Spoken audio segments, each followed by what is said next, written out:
There was one woodcutter.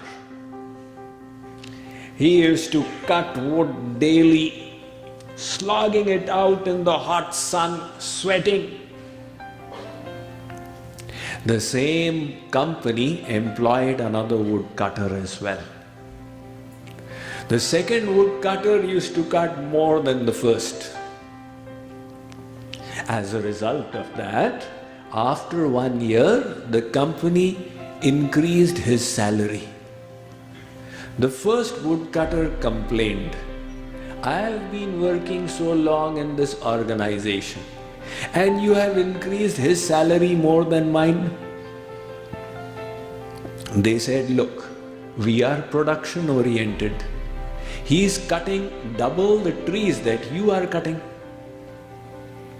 You also increase your performance, we'll increase your salary more than his." So he tried harder and harder, but he was not able to increase his production. So he went to them and said, "How does he cut so many trees?" They said, "Why don't you ask him?"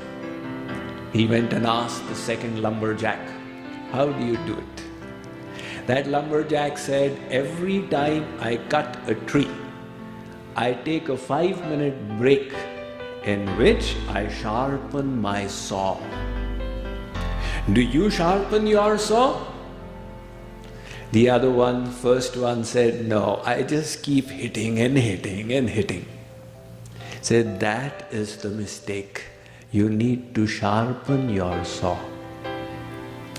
Similarly, you are working in the world, you are running from morning till night, from crisis management to problem to difficulty to resolution of conflict at home and the office, amongst the relatives, with the people in India, over the phone and via Skype.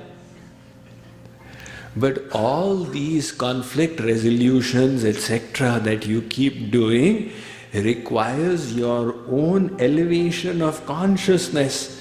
The more sublime consciousness you bring to bear on your task, your work, your issues, the more efficient you will be.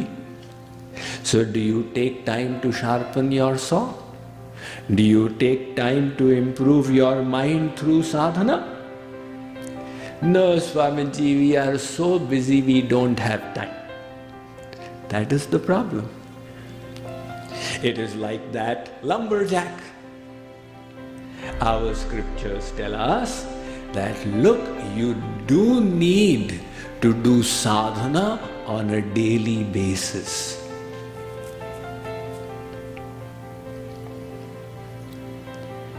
Just like you exercise. Now, in modern day occupations and professions, people are doing sedentary work through the day. You have to sit in your office all day long. So people realize, if I continue this lifestyle, I will fall sick. I need to take out half an hour to 1 hour on a daily basis for exercise to maintain my health. The biggest cause for ill health is lack of exercise. And the biggest solution is the exercise. Whether you do the yoga asanas or walk or run or aerobics or gym, anything will help.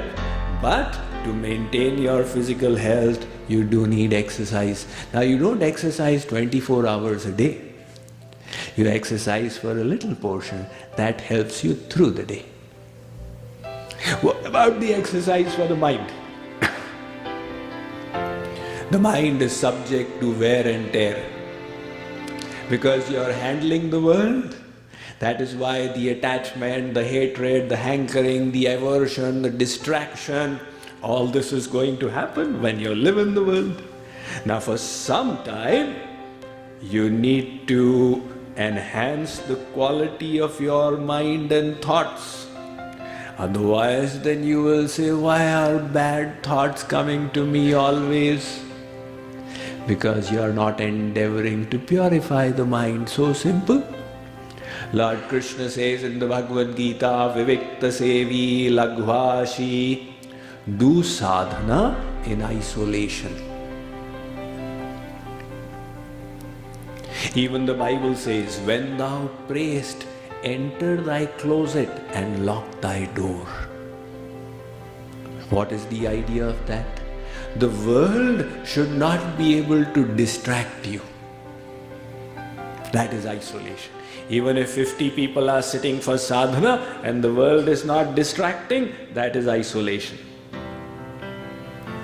You have heard from me in the past the example of milk and water.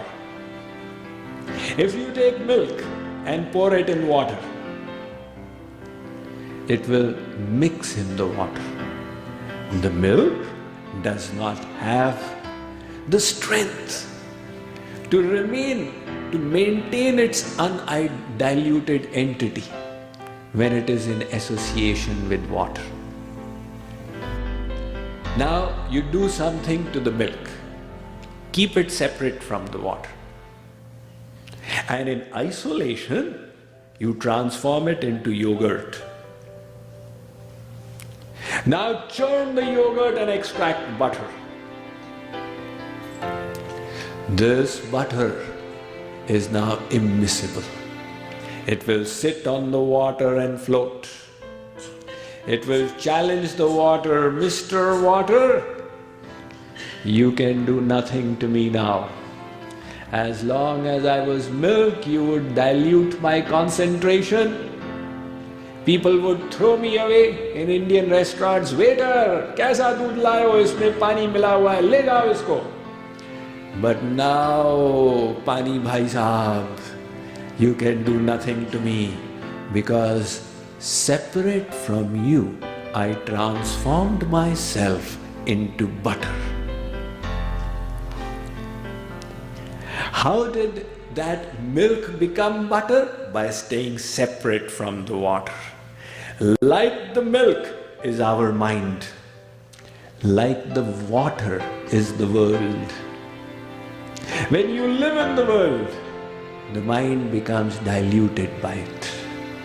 And if you wish to make it immiscible, for some time you keep the world away.